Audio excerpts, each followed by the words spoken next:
I'm Michael Fox, and this is the Prospector Podcast. And I am joined today by Goulet, the president and CEO of Cerro de Pasco Resources. Welcome, Guy. Thank you for the invitation, Michael.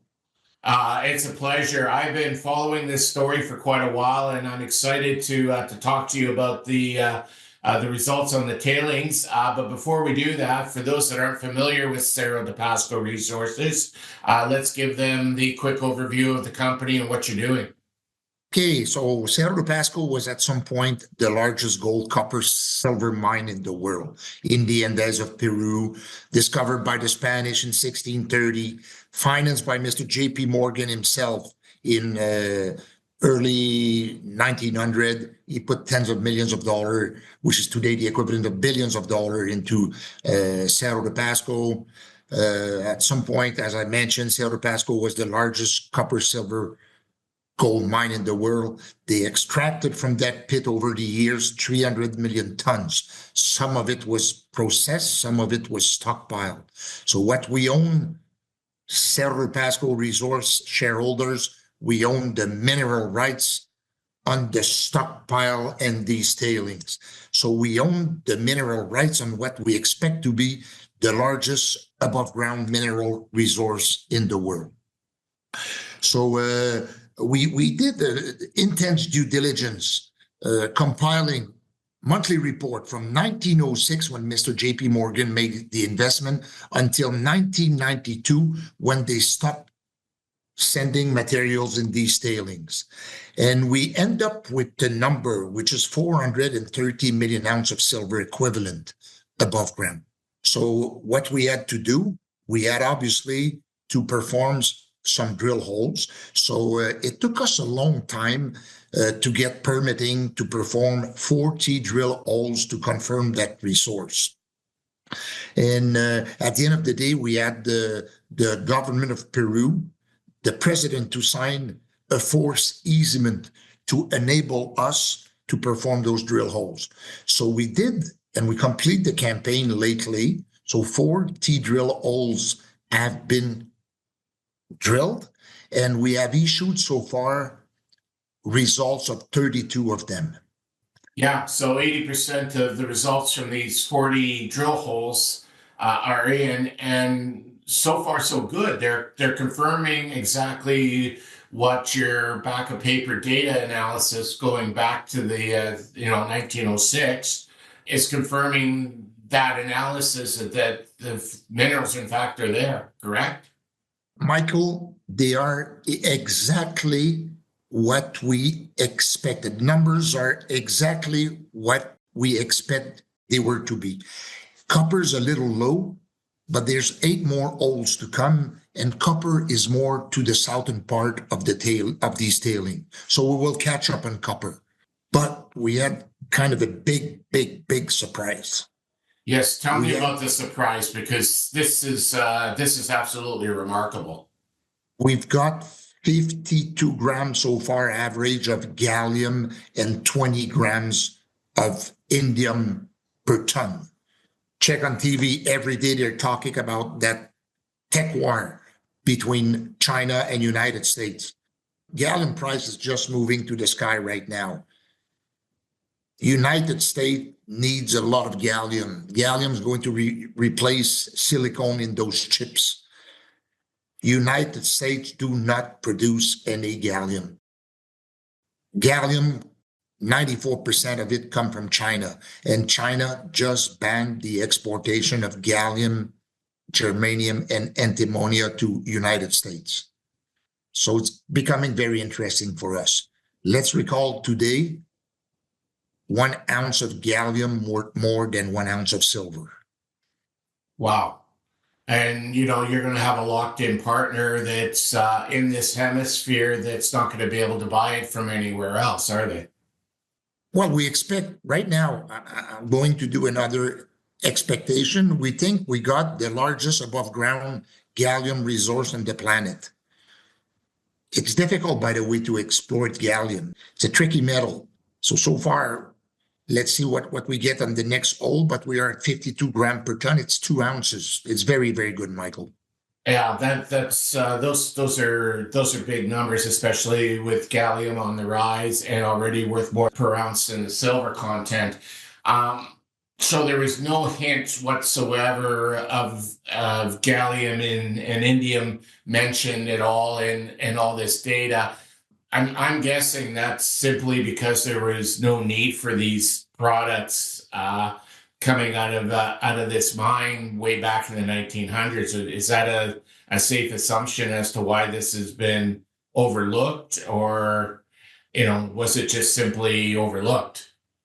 So we look in these reports from 1906 until 1992, and we see they were producing tellurium, celerium, germanium, but no gallium. Indium, yes.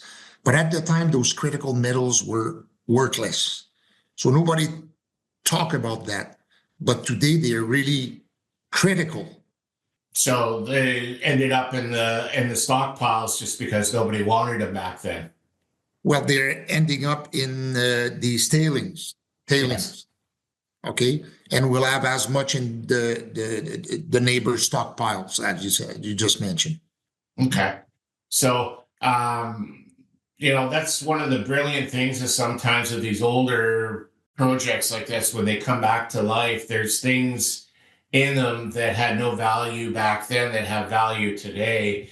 And it increases the overall value of the enterprise and such. Have you taken a look as to what that's going to do to your enterprise value for these tailings now that these minerals are there and in such quantities? So, Michael, right now, we've got in silver equivalent so far an average of 4.2 ounces of silver equivalent per ton.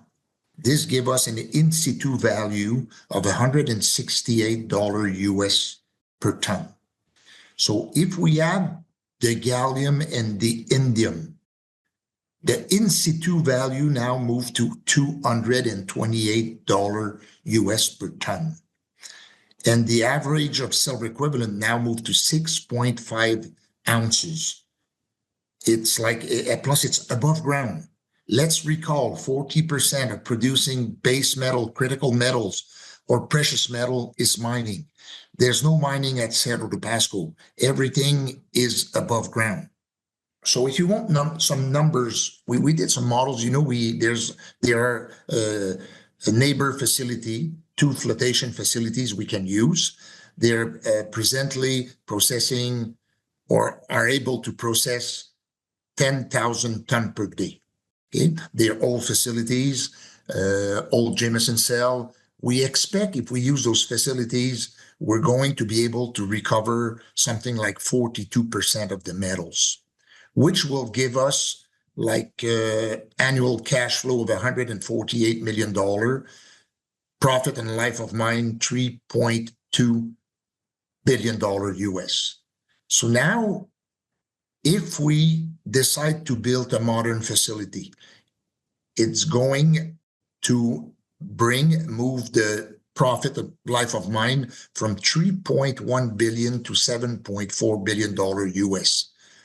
Profit per year at 20,000 ton per day now will be something north of 700 million dollar US.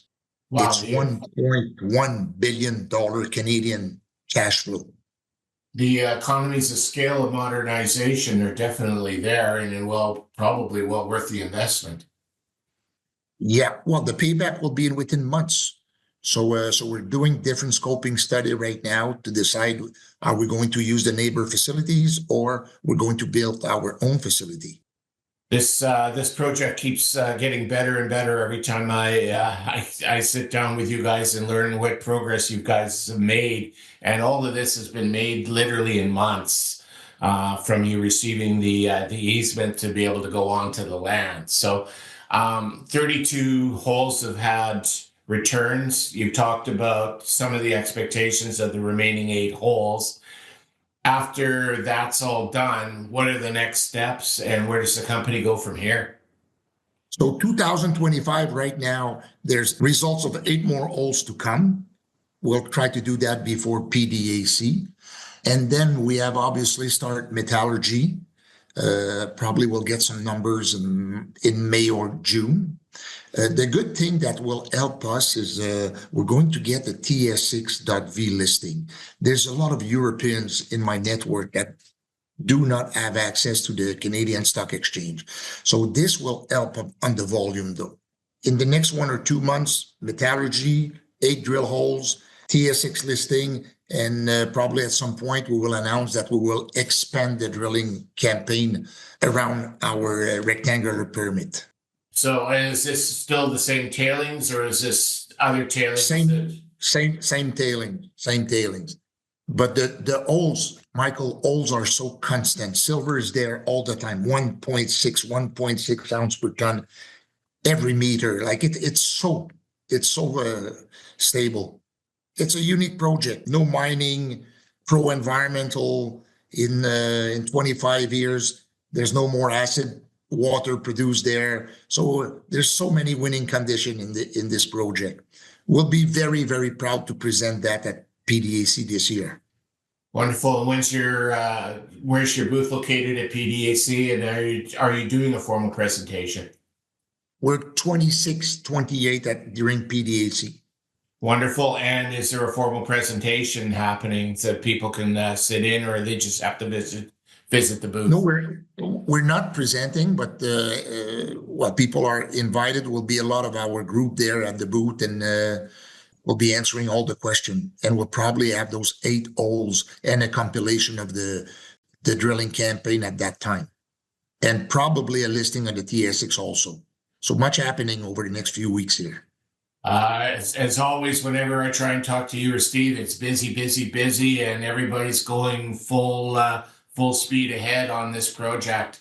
If people want to continue to follow this project, and folks, I highly recommend that you do. This one is one of the more exciting projects that I have on my radar. You should probably put it on yours. How would they do so, Guy? Yeah, I think as I mentioned to you, it's a unique project. Yes, it is. I'm so happy to do this one. Pro-environmental, a lot of return for shareholders. It's a good feeling. Absolutely. And if people want to follow this story, how would they do so, Guy? Well, they go on our website, or they just ask us. We can put them on our mass mailing list. You go on our website, you can do that. Perfect. And I will put the website at the bottom of the summary of this discussion. And I look forward to sitting down with you in person, Guy, and getting another update at the PDAC. And yeah, folks, this story is exciting, and you should be following it. Guy, thank you very much for your time today. Thank you for the invitation again, Michael. Goodbye.